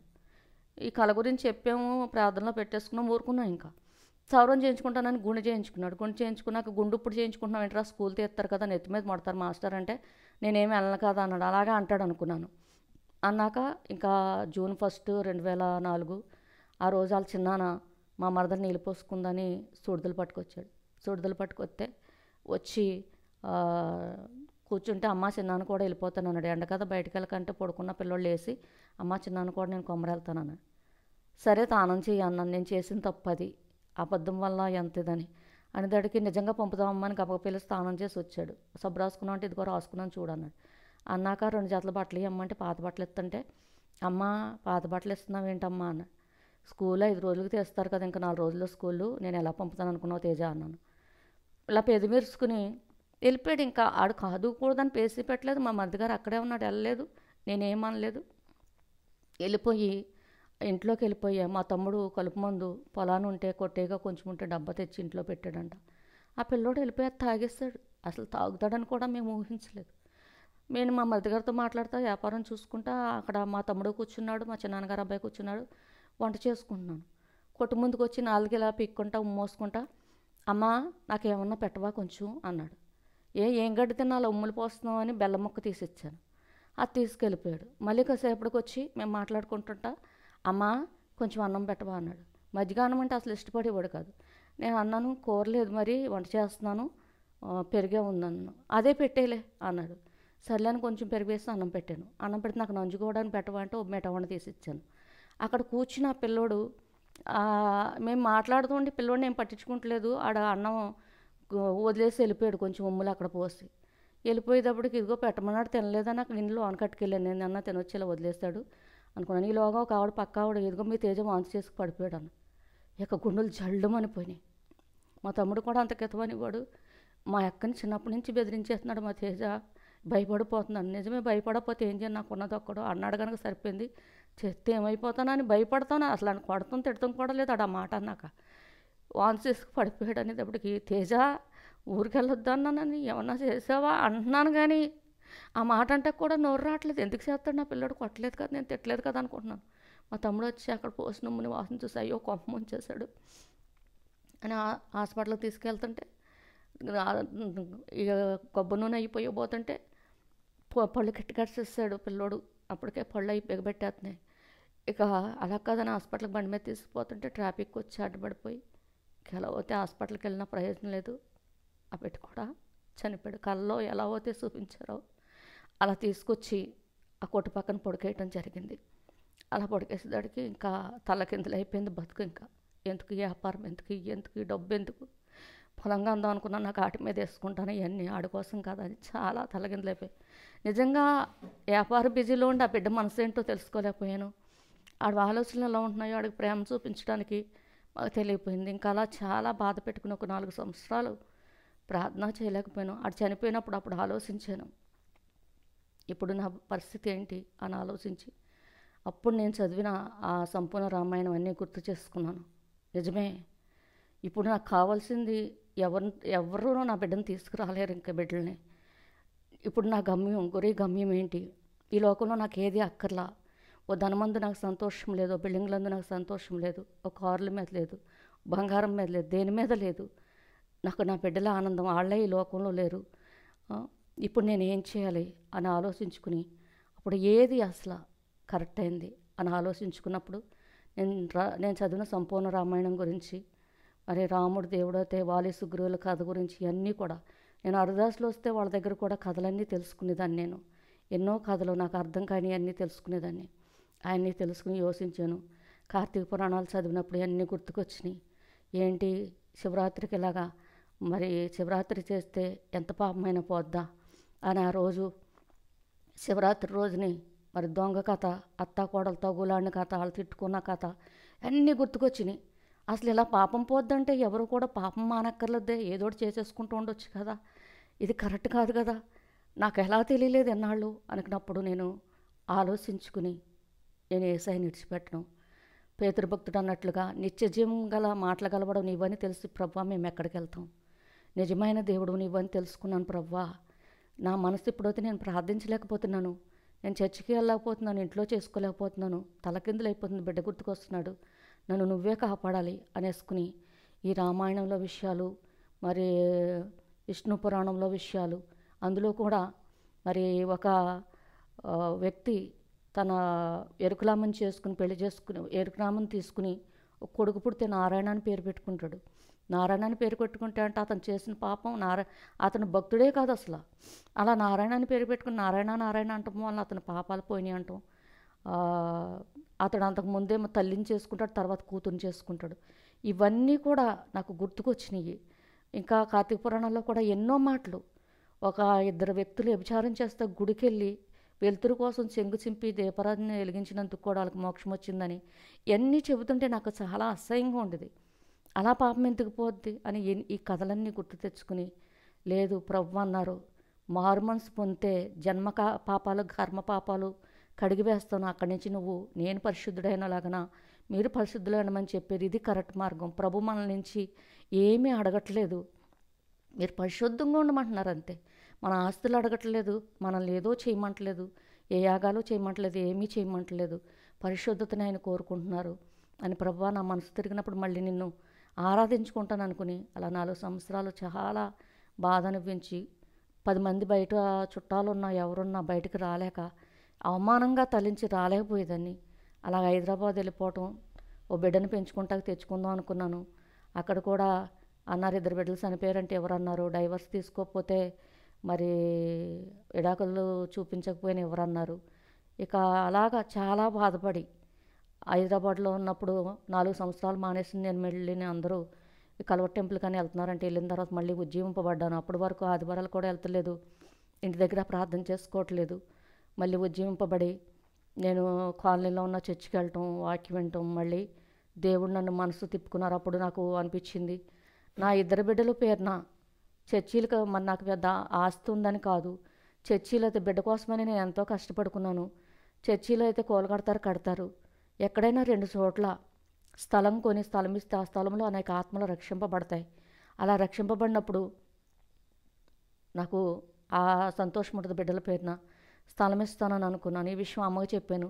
అమ్మకి చెబితే ఇక్కడ సంఘంలో కొంచెం మరి విభేదాలు వచ్చి అమ్మను కూడా సరిగ్గా పట్టించుకోకపోతే మా ఇంట్లో ప్రార్థన చేయట్లేదు. అమ్మ బాప్టిజం ఇచ్చుకుంది, మారి బాప్టిజం పుచ్చుకుంటే పట్టించుకోకపోతే తమ్ముడాళ్ళు కొంచెంగా దేవుడి మాట వినేవాళ్ళు, వాళ్ళు కూడా మా చిన్నపిల్లోడు చనిపోయేప్పుడు కొంచెం మారిపోయారంటే మరి పెద్ద పిల్లోడు చనిపోయాక మొత్తం మారిపోయారు. మాలలు వేసుకునేవారు, చాలా బీభత్సంగా ఇంట్లో ఉండేవారు. మరి నాన్నగారు కూడా గుడి పెత్తనాలు అవన్నీ అలా ఉంటా ఉండేవారు. నేను ఎప్పుడైతే బాబు చనిపోయాక మార్పు చెంది తిరిగి మళ్ళీ నేను ఇక్కడికి వచ్చాను, హైదరాబాద్ నుంచి దేవుడు నన్ను తీసుకొచ్చుకున్నారు. మాట్లాడారు, తప్పిపోయిన గొర్రె గురించి మాట్లాడా, గొర్రెవు నువ్వే, ఏ మృగానికో బలైపోకుండా నీకోసం వెతుక్కుంటూ వచ్చాను నేను అని మాట్లాడారు దేవుడు. ఆయన జ్ఞానాత్మ ద్వారా మాట్లాడుతుంటే ఒకరికి చెప్పినప్పుడు దేవుడు నీతో మాట్లాడుతున్నారు అన్నారు. అక్కడి నుంచి రావటమే ఆత్మతో నింపారు. ఆత్మ తాకిడేంటో తెలుసుకున్నాను తిరిగి వచ్చాక. అప్పటి వరకు ప్రభువుని నమ్మిన ఎవరిది వాళ్ళే చేసుకుంటారని తమ్ముడాళ్ళు ఏమన్నా చేసుకున్నా వాళ్ళకి సాయంగా ఉంటూ ఉండేవాళ్ళం. అలాంటిది ఇంకా అక్కడి నుంచి వచ్చిన తర్వాత అన్నీ యావగించుకోవటం. మా ఇంట్లో మా తమ్ముడు ఉన్నా సరే ఇక మరి దేవునికి యుద్ధమని చేయొద్దని వాళ్ళు మా అల్ల వేసుకునేవారు, అన్నీ చేసేవారు. ఇవన్నీ కూడా మరి నేను వచ్చిన తర్వాత మరి మా తమ్ముడు వాళ్ళ భార్యలు మార్పు చెందుతుంది దేవుడి గురించి మాట్లాడేటప్పటికి. వాళ్ళు భర్తలకు తెలియకుండా ప్రార్థన చేసుకోవటం. తర్వాత మా తమ్ముడు వాళ్ళు చాలా గొడవలు పెట్టినా తర్వాత వాళ్ళని కూడా దేవుడు మార్చుకున్నారు. ఈరోజు మా ఇంట్లో పెద్ద కుమార్తెనైనా నన్ను మార్చుకున్న తర్వాత దేవుడు నా తల్లి తండ్రి బాప్టిషన్ తీసుకున్నారు. ఇప్పుడు నా పెద్ద సహోదరుడు భార్య తీసుకున్నారు. రెండో సహోదరుడు భార్య బాప్టిషన్ తీసుకున్నారు. వాళ్ళ పిల్లలకు కూడా ఇప్పించారు. మూడో సహోదరుడు అతని భార్య కూడా బాప్టిషన్ తీసుకున్నాడు. ఆ అబ్బాయి కూడా విగ్రహారాధనతో చాలా ఇబ్బంది పెట్టేవాడు మమ్మల్ని. అందరినీ దేవుడు మార్చుకున్నారు. తర్వాత నేను బిడ్డ పేరు నా స్థలం ఇవ్వాలనుకున్నప్పుడు మా అమ్మాళ్ళు బయట ఊరు వెళ్తుంటే ఆ బయట ఊరిలో ఒక ఆవిడ ఆత్మ వచ్చిందని ఏవో చెప్పేవారు. మీ ఊరి నుంచి 4-5 వస్తున్నారమ్మా, ఎవరన్నా ఓ సెంటు స్థలం ఇస్తే మరి మేము వచ్చి అక్కడ చిన్న పాకేసుకుని చేసుకుంటామంటే మా అమ్మ నాతో చెప్పారు, సెంటు కాకపోతే 2 సెంట్లు ఇస్తాను, నేనైతే చర్చికి రాను అనేదాన్ని. అలా ప్రారంభించిన ఆ చర్చి విషయంలో దేవుడు మరి వాళ్ళందరినీ తప్పించి మళ్ళీ మరి 3 చేతులు మారి మళ్ళీ నా చేతికిచ్చి సేవకు పిలిచారు. మనుషుల ద్వారా పిలిచారు, వాక్యం ద్వారా పిలిచారు, పరిస్థితుల ద్వారా పిలిచారు. మరి టీవీలో వర్తమానం వింటే మాట్లాడేవారు. ఇప్పుడు కూడా పాటల ద్వారా మాట్లాడతారు. అనుక్షణం మాట్లాడతారు. ఆయన కళల ద్వారా మాట్లాడతారు. కళల ద్వారా అయితే అస్తమానం కాదు కానీ ఎప్పుడన్నా మరి కళల ద్వారా కూడా ప్రభువారు మాట్లాడతారు. అలా నన్ను బలపరుస్తున్నారు. మరి ఇప్పుడు ఆనాడు ఏ బాధలో లేకపోయినా విగ్రహారాధన చేస్తున్నప్పుడు మరి కొంచెం తండ్రి తాగబోతుగా ఉండే పరిస్థితులు బాగోపోతేనే చనిపోవాలనుకున్న నేను ఈనాడు మరి చనిపోయి నరకానికి వెళ్ళకూడదు, దేవుని చెప్పుడు నిజం, ఆత్మహత్య చేసుకోకూడదు. నాకు బాబు చనిపోయిన టైంలో ఎవరన్నా వచ్చి చంపేస్తే బాగుండు అనిపించేది, బ్రతకలేని బాబు అనిపించి ఆత్మహత్య చేసుకోకూడదు, ఆత్మహత్య చేసుకుంటే నరకానికి వెళ్తారని వాక్యం ఉందని. నేను వాక్యం అంటే నాకు చాలా ఇష్టం. లంచాలు పుచ్చుకోకూడదు, వడ్డీ ఇవ్వకూడదు, అబద్ధాలు ఆడకూడదు. ఇవన్నీ నేను ఏ స్థితిలో నుంచి మళ్ళీ పడిపోయినా అవన్నీ కూడా నేను నాయన మారు మనసు పొంది మా ఇంట్లో ఏమున్నాయి నీకు విరుద్ధమైనవి, ఇవో తాకట్టు పెట్టుకున్న సరుకులు. నేను పెళ్ళి కాకముందు మిషన్ కుడుతుంటే ఎవరో చిత్ర సామానం తాకట్టు పెట్టుకుంటాయి కూడా బయటకు తీసి మా డబ్బులు నా అందులో ఉన్నాయన్నది కూడా లెక్క పెట్టుకుంటా. అవి అమ్మేసి ఎక్కడో ఆ ఊరు ఈ ఊరు ఎలా పట్టుకెళ్తాం అని అమ్మేసి అవి దేవుని మందిరానికి ఇచ్చేస్తాను. అలా ఏదున్నా ఎతికేసి ఇచ్చేసి నాకు ఒక పార్టీ అంటూ ఉండదండి. నేను అంత క్రితం పార్టీలు ఉండేదాన్ని, నాకు ఒక పార్టీ ఉండదు. ప్రభు చిత్తం ఎవరైతే వాళ్ళే అధికారులు అవుతారు. నాకు ఈ పార్టీయే గెలిపించు ప్రభువా అని నేను అడగను. నాకు ఈ పార్టీయే కావాలని నేను ఉండను. ఓ రాజకీయ పార్టీ ఉండదు, ఒక సినిమా యాక్టర్ పార్టీ ఉండదు, ఒక సీరియల్స్ ఉండను, ఒక సినిమాస్ ఉండను. ఒక ఓట్లకు డబ్బులు ఇచ్చినా పుచ్చుకొని రోడ్డు మీద దొరికినైనా తీసుకెళ్ళి మళ్ళీ భిక్షకులకి, ఒక దేవునికి అవసరమే లేదు, ఆయన పైన ఆయన చేయించుకుంటారు, భిక్షకులకి ఇవ్వాలంటాను. అలా వడ్డీలకు ఇచ్చుకోవటం కానీ లంచాలు ఇవ్వక ఎన్నో పనులు ఆగిపోయిన లంచం ఇవ్వను, నేను పుచ్చుకోను. నేను ఎవరికైనా సాయం చేసినా నేను ఎవరికి ఇవ్వను. దేవుణ్ణి నమ్మలేని వాళ్ళకి నేను తీర్పు తీర్చను. కానీ కొరింథీ పత్రికలో పౌలు గారు చెప్పినట్లుగా దేవుని నమ్మి దేవునికి ఇష్టానుసారంగా జీవించిన వాళ్ళ ఇంటికాడ నేను మంచినీళ్ళు కూడా తాగను, మాట్లాడతాను, ప్రార్థన చేస్తాను, అన్నీ చేస్తాను. మరి వాక్యం చెబుతాను కానీ మంచినీళ్ళు కూడా తాగను. ఎందుకంటే మరి నమ్మి మోసం చేస్తే వాళ్ళకి నమ్మిన వాళ్ళ గురించే తీర్పు తీర్చమన్నాడు. ఆయన నమ్మని వాళ్ళకే దేవుడే తీరుస్తారు, లోకానికి తీర్పు తీర్చొద్దన్నారు. అయితే నేను అలా చేసుకుంటున్నాను. దేవుడు పిలిచారు. సేవలోకి వచ్చాక కూడా ఎన్నో ఇబ్బందులు ఎదురైనప్పటికీ చెప్పాలంటే ఈనాడు నేను శ్రమనందుట మేలయ్యింది. శ్రమ కలగకముందు నేను మార్గంలో లేను, ఎస్ఐ మార్గంలో లేను. ఎప్పుడైతే శ్రమ కలిగిందో ఆయన శాసనాలను అనుసరిస్తున్నాను. ఇప్పుడు దేవుడు తన కృపతో, ఎందుకంటే ప్రతి మనిషిని తన ఏర్పాటు చెప్పని ఈ పాత్రని ఈ లోకానికి పంపిస్తారని మేము ఒక టేకు మొక్క ఉండేది నాన్నవాళ్ళకి. ఆ మొక్క లావుగా ఎదగాలంటే కొమ్మలు నరికేశారు. కొమ్మలు నరికేసేటప్పటికి నాకు అదో పాఠం చెప్పేవారు దేవుడు. నిజమే, నాకు 2 కొమ్మలు, నేను మొక్కనే. లోకంలో ఉన్న నన్ను సంఘంలో నాటుకున్నారు ప్రభు. నాకు 2 కొమ్మలు. నేను ఆ కొమ్మలే కోసమే ఆలోచిస్తున్నాను, కానీ నేను దేవునికి ఇష్టమైన రీతిగా నేను తయారవట్ల. మారుమనసు అనేది లేదు. నా జన్మ పాపం, నా కర్మ పాపం, నా పితరులు చేసిన పాపం ఇవన్నీ పోవాలంటే నేను నిజమైన మారుమనసు పొంది నా సిలువను ఎత్తుకుని నేను వెంబడించాలి అని తెలుసుకున్నాను. అప్పుడు నాకు ముందు ఒక కొమ్మ నరికారు. ఆ కొమ్మ నరికినప్పుడు అప్పుడు నేను ఉన్న బిడ్డ మీద పెట్టుకుని మరి నా కష్టాన్నే నమ్ముకున్నాను అనుకున్నాను, కానీ అది ధనాపేక్షలో పడి మనసుకి రెస్ట్ అంటూ లేకుండా మేము మళ్ళీ వంట చేసుకోవడానికి కూడా ఓపిక లేనంతగా అలసిపోయేదాన్ని. అంత అలుపు పెట్టేసుకుని మరి నలిగిపోయేదాన్ని. ఇంకా దేవుని వాక్యం ఏమీ అర్థమయ్యేది కాదు. అలాంటి పరిస్థితిలో దేవుడు మరి తన బిడ్డ ఎదగటం కోసం మరి రెండో కొమ్మ కూడా ఆయన చెప్పే చేశారు కూడా, నరికేస్తారు. అప్పుడు అనుకున్నాను, కుమ్మరవాని చేతిలో మట్టి ముద్ద లాంటి దాన్ని ఒకటి ఘనతకి ఒక ఘనతకి ఆయన సిద్ధపరచుకుంటారు. ఆ పాత్ర వెళ్ళి నువ్వు ఇలా చేయటం కరెక్ట్ కాదంటే ఎంత తప్పో. నేను ఏసైని ఎంతో ఇసుక్కున్నాను. నా బిడ్డ అలా అయిపోయినప్పుడు ఎన్నో సనుక్కున్నాను, ఎన్నో మాట్లాడినాను. చాలా కాలంగా ఎదురవుతున్న సమస్యలకు నేను ఎన్నో అనుకున్నాను. అన్నీ ఆయన నన్ను క్షమించారు ఆ దేవుడు. నేను ఆయన పట్టుకుంటే ఆయన నన్ను నేను ఎప్పుడో విడిచిపెట్టేది నా శ్రమ వచ్చినప్పుడు, కానీ ఆయనే నన్ను పట్టుకున్నారు, నడిపించుకుంటున్నారు. మరి నేను ఉత్తమమైన దాన్ని అనుసరించడం వల్ల నేను శత్రువుని అయ్యాను అనేకులకి. మరి మీరు లోక సంబంధులు కాదని ప్రభు చెబుతున్నారు. సద్భక్తితో బ్రతక ఉద్దేశించువారు, యేసుక్రీస్తునందు సద్భక్తితో బ్రతకను ఉద్దేశించువారు అందరూ హింస పొందుతారని మరి తిమోతి పత్రికలో పేతురు గారు అంటున్నారు. బ్రతక ఉద్దేశం కలిగితే, సద్భక్తితో బ్రతక ఉద్దేశం కలిగితేనే హింస పొందితే బ్రతకడం ప్రారంభించిన వాళ్ళకి హింసలు వస్తాయి. కానీ అనుకుంటారు నీ భక్తి ఏం చేసింది అన్నట్లుగా ఉండొచ్చు. కానీ నేను ఉత్తమమైన మార్గంలో నడవడానికి నా దేవుడు నా చేపట్టి నడిపించడానికి ఆయన కృప చూపించారు. ఈ మధ్యకాలంలో మరి 24 సంవత్సరాలు ఆయన పెళ్లి చేసుకుని ఈ మధ్యకాలంలో ఆయనకు ఒంట్లో బాగుంటలేదని మా పక్క ఆవిడ చెప్పారు. ఫోన్ చేస్తే చెప్పేటప్పటికి చూడంటే వీడియో కాల్ చేయంటే మార్చి నెలలో వీడియో కాల్ చేశాను. అక్కడ కొట్టి దగ్గరికి వచ్చాడు. ఎక్కడంటే అక్కడ పడిపోతున్నాడు, మీ ఆయన ఒంట్లో బాగుంటలేదంటే వీడియో కాల్ చేసి చూసేదాడికి పాడైపోయారు, డ్యూటీకి వెళ్తలేదు, పడిపోతున్నారంటే నేను అన్నాను మరి సరిగ్గా చూస్తున్నారో లేదో, డ్యూటీకి వెళ్ళిన మొన్ననే నెల ఏమన్నా కావాలంటే మరి ఈయనకి పేకాట అలవాటు ఒకటి ఉంది, మళ్ళీ అవి ఖర్చులు పెట్టేస్తారేమో, మరి ఏదన్నా షాప్ దగ్గర వతన పెట్టుకుంటే నేను ఇవ్వగలను అన్నాను. నెల కావాలంటే ఇస్తాను, మరి ఈయనకి ఈ అలవాట్ల వల్ల పాడైపోకూడదు కదంటే వద్దు వాళ్ళు బాగానే చూస్తున్నారు అన్నారు. అన్నాక మొన్న అక్టోబర్లో బాగోలేదని మళ్ళీ ఆవిడ ఫోన్ చేశారు. చేసేటప్పటికి ఇక మా వాళ్ళందరూ మా నాన్న చెప్పాను. నాన్న అన్నారు మనకు ఆ గొడవ ఏమి ఉండదు అన్నారు. అదేంటి నాన్న, దేవుడు శత్రువుని ప్రేమించమంటున్నాడు కదా, మరి అలాంటప్పుడు శత్రువు అంటే ఎవరు? మనల్ని బాధపెట్టి మన జీవితాలు పాడైపోతే మరి మనం ప్రేమించాలి. అది మన దేవుని చిత్తంలో అది అలా జరగాలని జరిగిపోయిందేమో, అయాలు చనిపోతే ఏం చేద్దాము అని నేను అన్నాను. మా చెల్లెల్లి వాళ్ళ అమ్మాయి కూడా అలా అన్నారు, వేరే వాళ్ళు కూడా అన్నారు. మా తమ్ముడు వాళ్ళు అయితే మా తమ్ముడికి చెప్పాను. వాడు కూడా చాలా ర్యాష్గా మాట్లాడాడు. మరి ఎక్కడికి వెళ్తున్నామంటే చోటాకి వెళ్తున్నానని పక్కూరు ఆవిడ కూలికి వెళ్తుంటే నీ కూలి నేను ఇస్తానని ఆపేసి ఆవిడ రమ్మని, ఇంకెవరు వచ్చేవాళ్ళు లేరు కూడా. అంటే నాతో చెప్పిన ఆవిడ అంది, అమ్మా నువ్వు వస్తే మరి నీకెవరు చెప్పారు అంటారు, మళ్ళీ మమ్మల్ని తిడతారేమో వాళ్ళు అన్నారు. మేము వాళ్ళకి ద్రోహం ఏమీ చేయలేదు, ఓ 10 నిమిషాల్లో కూడా పెట్టలేదు. ఫోన్లే తన జీవితం తన బిడ్డలో బిడ్డలంటే ఇష్టం మీద అలా చేస్తుండొచ్చు. ఫోన్లే ఏదో ఇవాళ నేను బిడ్డలు లేకుండా బాధపడుతున్నాను, ఇలా నాతో ఉండి బిడ్డ పోయి ఉంటే ఆ బాధ వర్ణించలేము, అసలు తట్టుకోలేరు ఎవరును. ఆ దేవుడు కృపను బట్టి నేను బ్రతుకుతున్నాను. ఫోన్లే చేసుకున్నారు కాబట్టి 2 బిడ్డలు ఉండి వాళ్ళ జీవితం వాళ్ళు చూసుకున్నారు. నేనైతే ఎవరి జీవితం పాడు చేయలేదు, వాళ్ళ బాధపడతాం ఎందుకు, అయినా నీ గురించి చెప్పలేనే అమ్మా, మేము ఎవరో అన్నట్లుగా వస్తామని మరి పక్క రావండి రమ్మని నా భర్తను చూడడానికి వెళ్ళాను.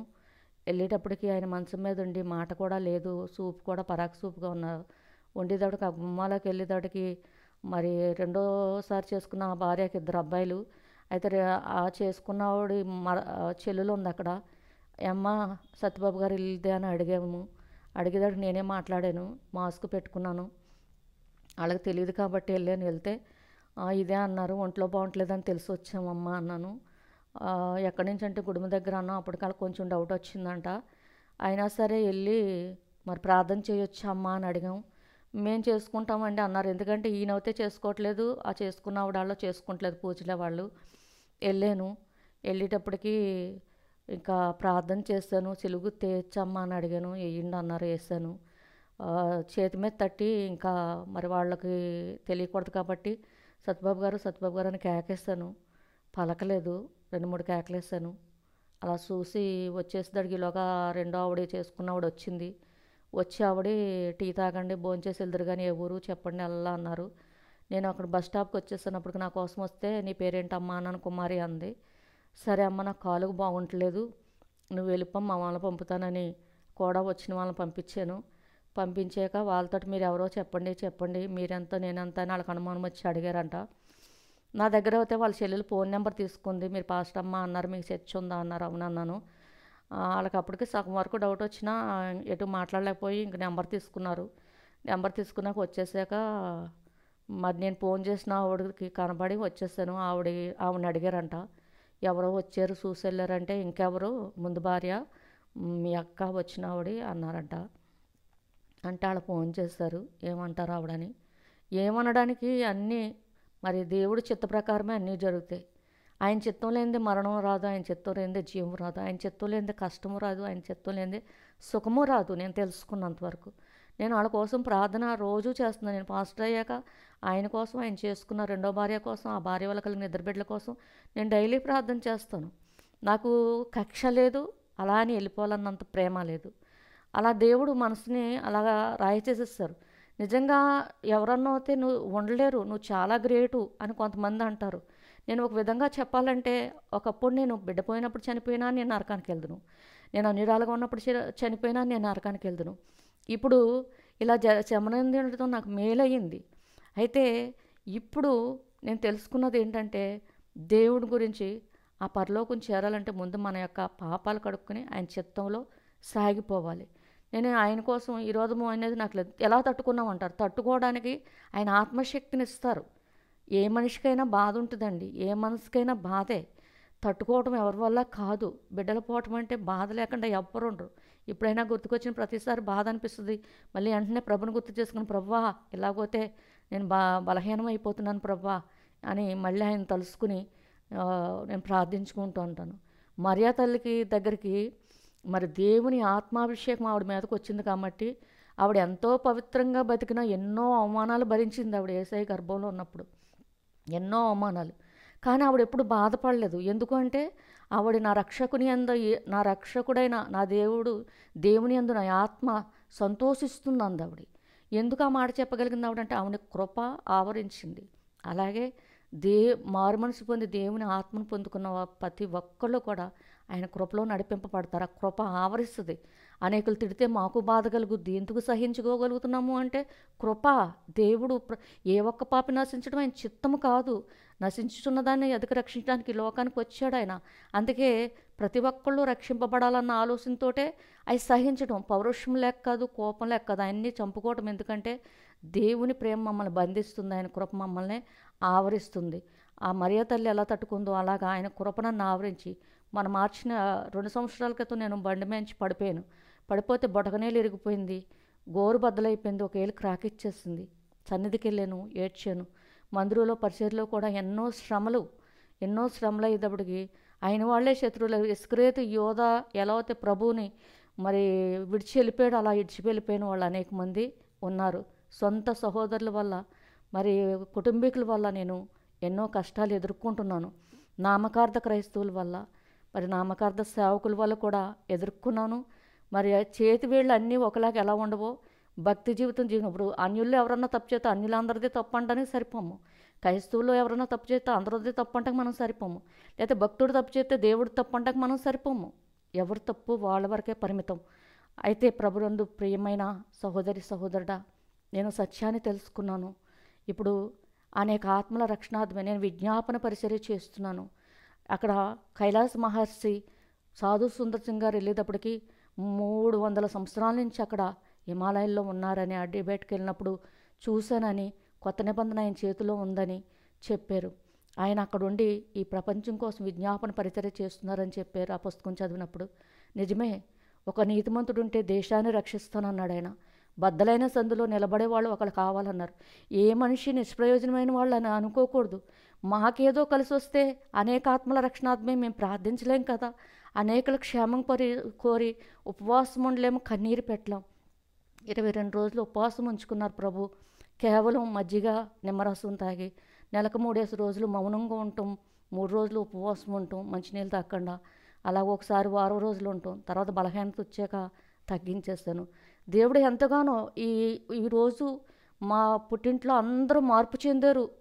మా చెల్లి కూడా కుటుంబం రక్షణలోకి వచ్చింది అంటే వాళ్ళ బంధకాలన్నీ తెగిపోవటానికి దేవుడు ఒక సాధనంగా ఏర్పరచుకున్నారని నేను నమ్ముతాను. మరి అనేక ఆత్మల రక్షణార్థమే దేశాల కోసం చేస్తాను నేను ప్రార్థన. కాలుకి వచ్చాక మోకరింతకు లేకపోయినా కూర్చునైనా ఎవరన్నా మన రాష్ట్రం దేశం అంట, నేను దేశాలన్నీ కూడా పేర్లు తెలియకపోయినా టీవీలో వార్తలు చూస్తాను, వెంటనే ఆ యుద్ధాలు జరుగుతుంటే అన్ని దేశాల గురించి పెడతాను. అంతా ప్రార్థన చేస్తూ ఉంటాను. విజ్ఞాపన పరిచర్య నాకు ఇచ్చేవు నాయన. ఎవరూ నిష్ప్రయోజనమైన వాళ్ళు కారు. మీ రాజ్యవ్యాప్తి వరకు నీ సేవలో వాడబడతారు. ఒక్కొక్కరితో ఒక్కో పరిచర్య. నాకు ఈ పరిచర్య ఇచ్చేవు నాయన అనుకుంటాను. ఎన్నో దర్శనాలు, ఎన్నో వాగ్దానాలు దేవుడిచ్చారు. ఆయన చిత్తమే నెరవేర్చుకోవాలని కోరుకుంటున్నాను. నాకు అనారోగ్యం ద్వారా కూడా ఆయన పరిశోధించారు, పరీక్షించారు. ఇప్పుడైతే ప్రతి విషయంలో ఆయనే తోడుంటున్నారు. నాకు ఒంట్లో బాగోపోయినా ఈరోజు నేను ఆత్మీయంగా ఎదగనప్పుడు, అన్ని విషయాల్లో పాలుపంపులు పొందినప్పుడు, అన్ని ఆచారాలు పాటించినప్పుడు అందరూ ప్రేమగా మాట్లాడేవారు. అంటే ఎప్పుడు అంటారు, నువ్వు దేవుళ్ళలోకి వెళ్ళకపోయినా ఎప్పుడు మంచిగానే ఉన్నావు అన్న పేరు తెచ్చుకున్నాను. కానీ నేను ఆత్మీయంగా ఎప్పుడు నడుస్తున్నాను, ఆత్మీయత అంటే యథార్థవాది లోక విరోధి. ఇప్పుడు యథార్థంగా జీవించడం ప్రారంభించిన తర్వాత మరి అన్యులు శత్రువులు అయ్యారు. మరి అనేక మంది మరి సొంత బంధువులు అందరూ కూడా దూరం అయిపోయారు. శత్రువులు అయిపోయారంటే ఏమీ అనరు, అందరూ దూరం అయిపోయారు. మాట్లాడడం కూడా మాట్లాడరు. మొన్న అయితే నా భర్తకు బాగాలేదని వచ్చేసిన తర్వాత మరి ఆయన నెల 25 రోజులు మంచానే ఉన్నారు. రోజు ప్రార్థన చేసాం, వీడియో కాల్ చేసే వాళ్ళం.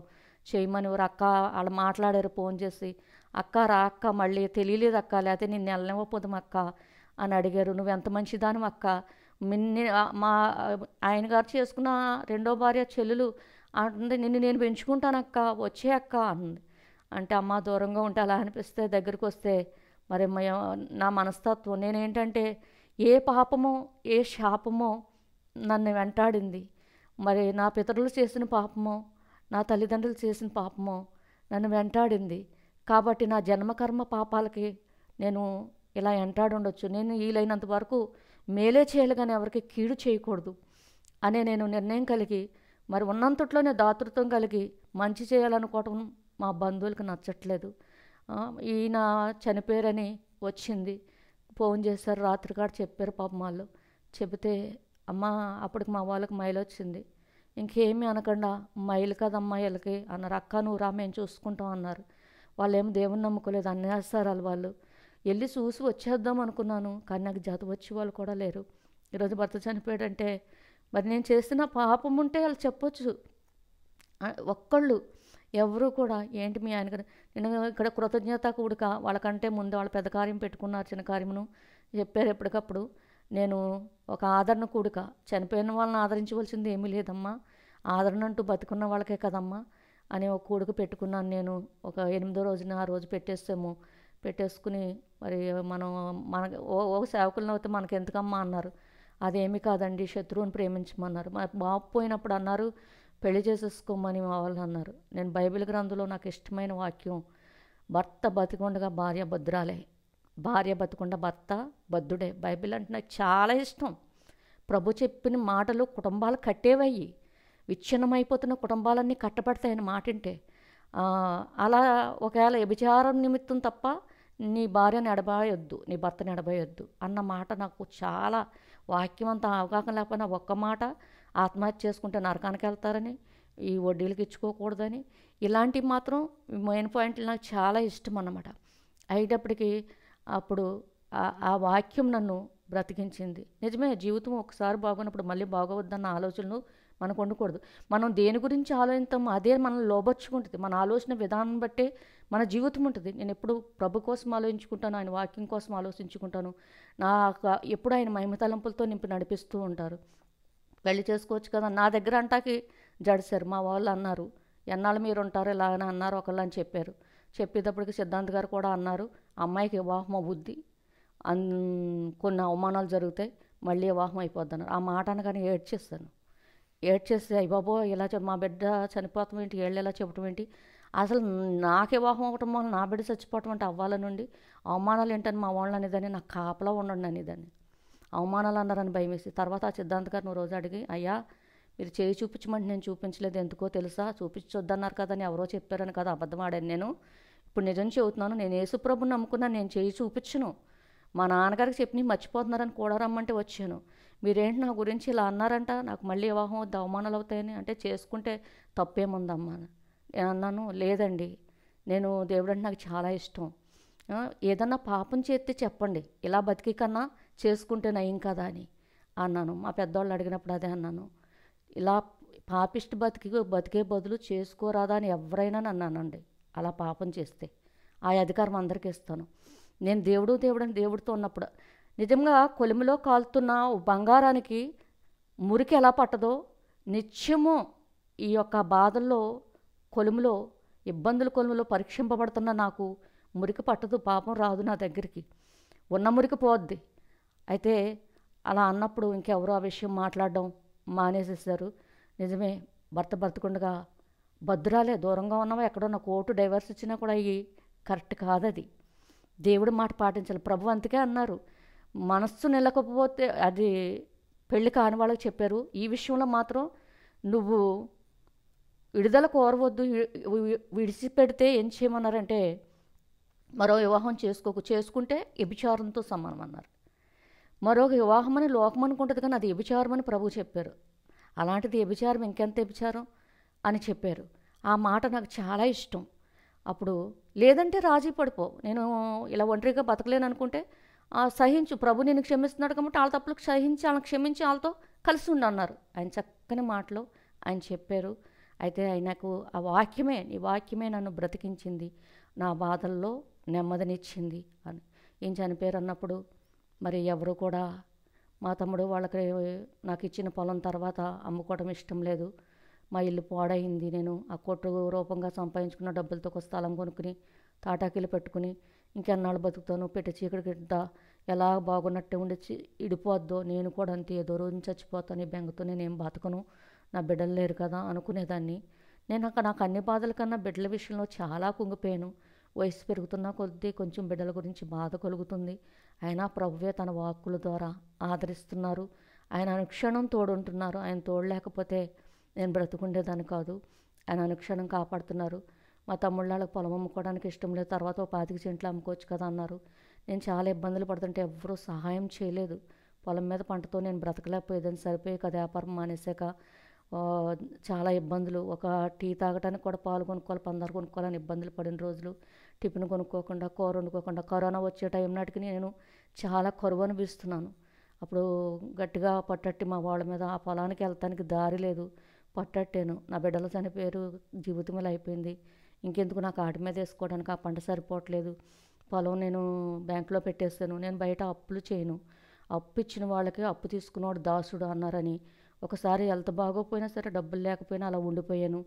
మరి గవర్నమెంట్ హాస్పిటల్కి అయితే వెళ్ళని మందు వేసుకొని అని చెప్పట్లేదు, వేసుకుంటానండి.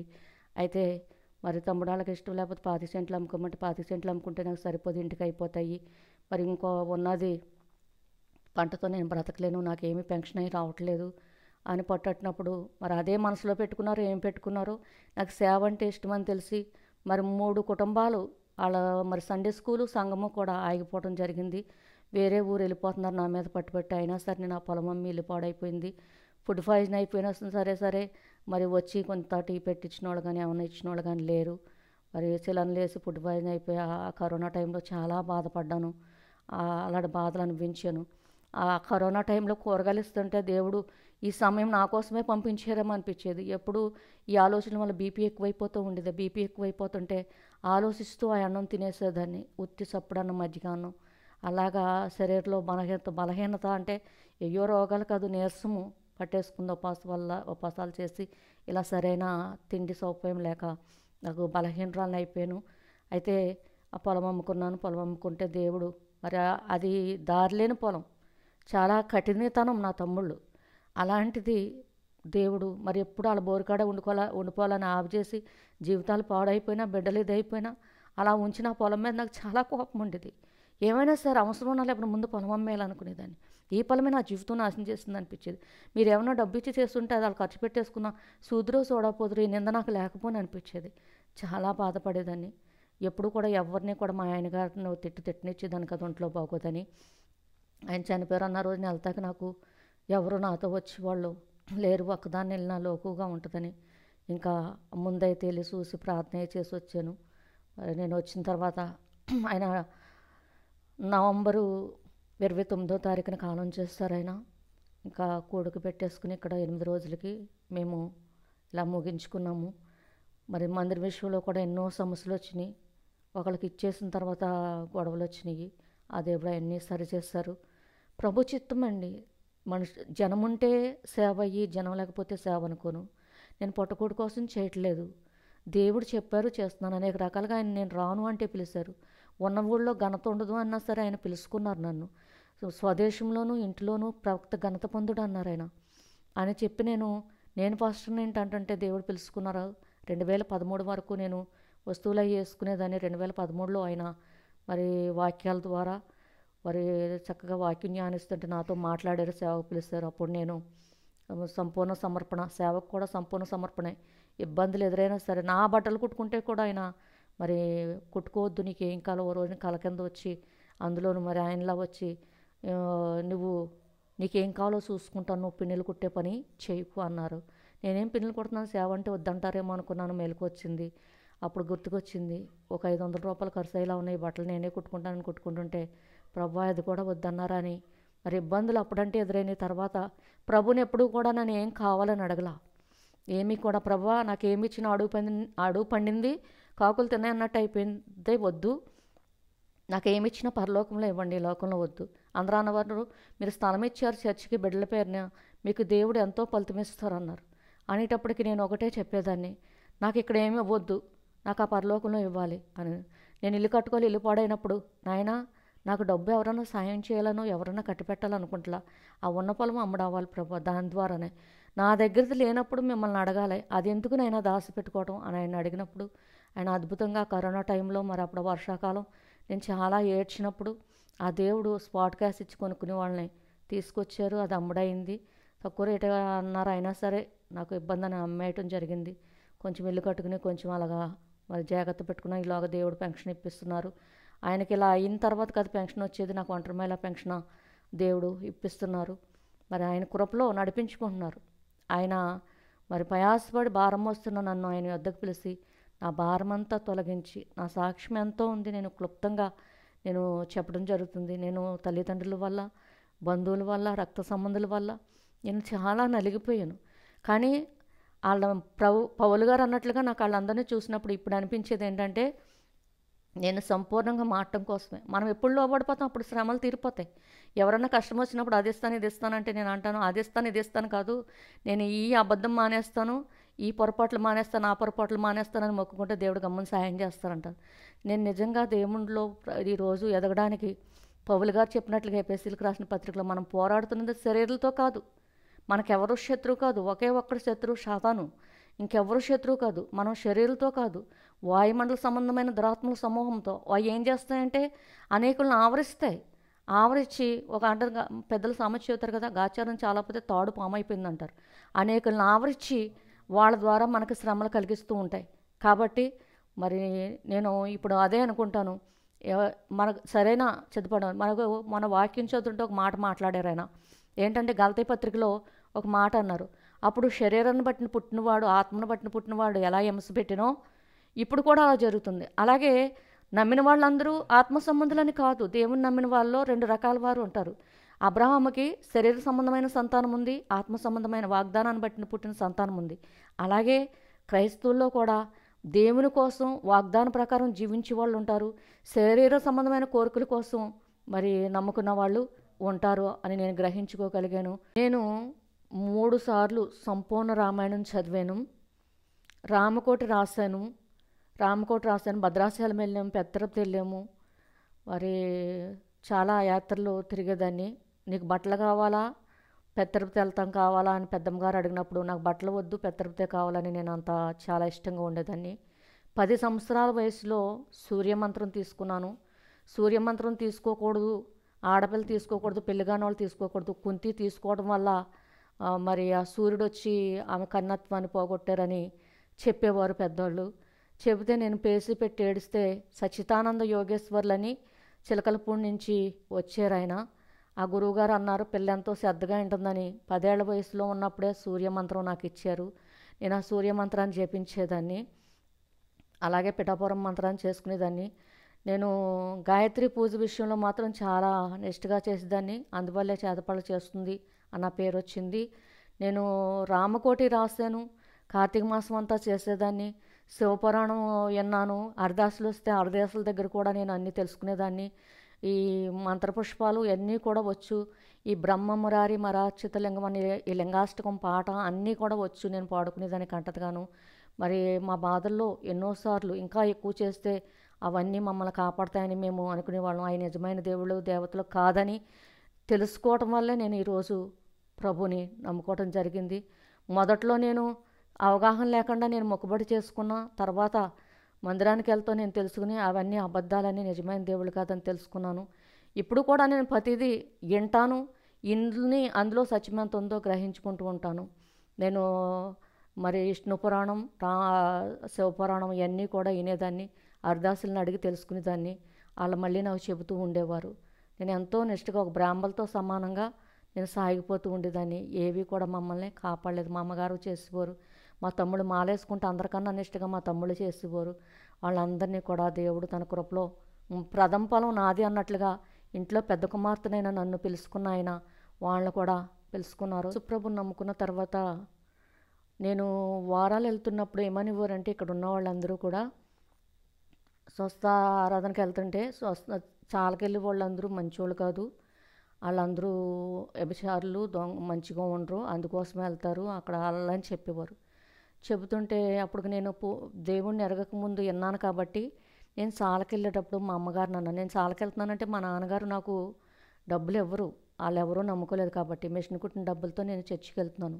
చర్చికి వెళ్తున్నప్పుడు ఆ మాట జ్ఞాపకం వచ్చింది. జ్ఞాపకం వచ్చి అమ్మా నువ్వు నాకు జాతరా అమ్మా, అసలే కాపురం సరిలేదు కదా, నేను చర్చికి వెళ్తూ ఇప్పటికే చర్చికి వెళ్ళిన వాళ్ళు ఎలా అంటున్నారు కదా ఏమన్నా అనుకుంటారు, మనకు తెలియకుండా అనుకుంటే మనకి తెలియదు కదా, ఆ అవకాశం ఇవ్వకూడదు కదా అని అమ్మని రమ్మన్నాను.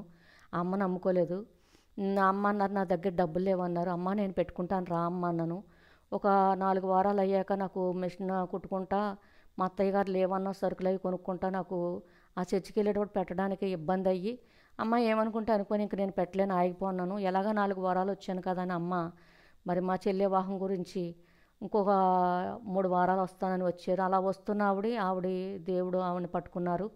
ఆ 3 అన్నది 14-21 వచ్చారు. అలా అమ్మ దేవుణ్ణి అంగీకరించారు. అప్పటికే ఆ కుటుంబంలో అమ్మ దేవుళ్ళలో మొదటగా దేవుడిని నన్ను పిలుచుకున్నారు. తర్వాత అమ్మ వచ్చిన తర్వాత అప్పటి వరకు మా కుటుంబం చాలా చిందావందరంగా ఉన్న కుటుంబం దేవుడు బాగు చేశారు.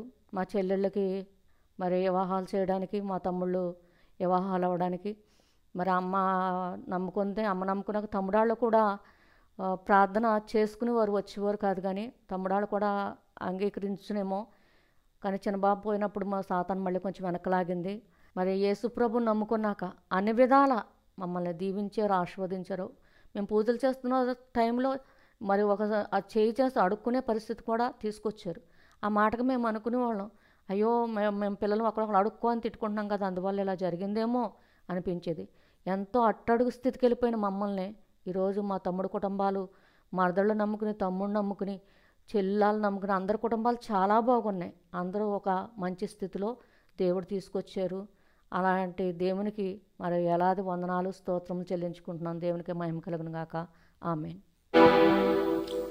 ఎలీషా ఏలి అనే యూట్యూబ్ ఛానల్ని మీరు దాన్ని దర్శిస్తే మీకు అందులో పాటలు ఉంటాయి. మీరు సబ్స్క్రైబ్ చేయటం వల్ల పోయే నష్టం ఏమీ లేదు. స్తోత్రం చెప్పండి గట్టిగా. కాకపోతే మీకు అప్డేట్స్ వస్తూ ఉంటాయి అప్పటికప్పుడు.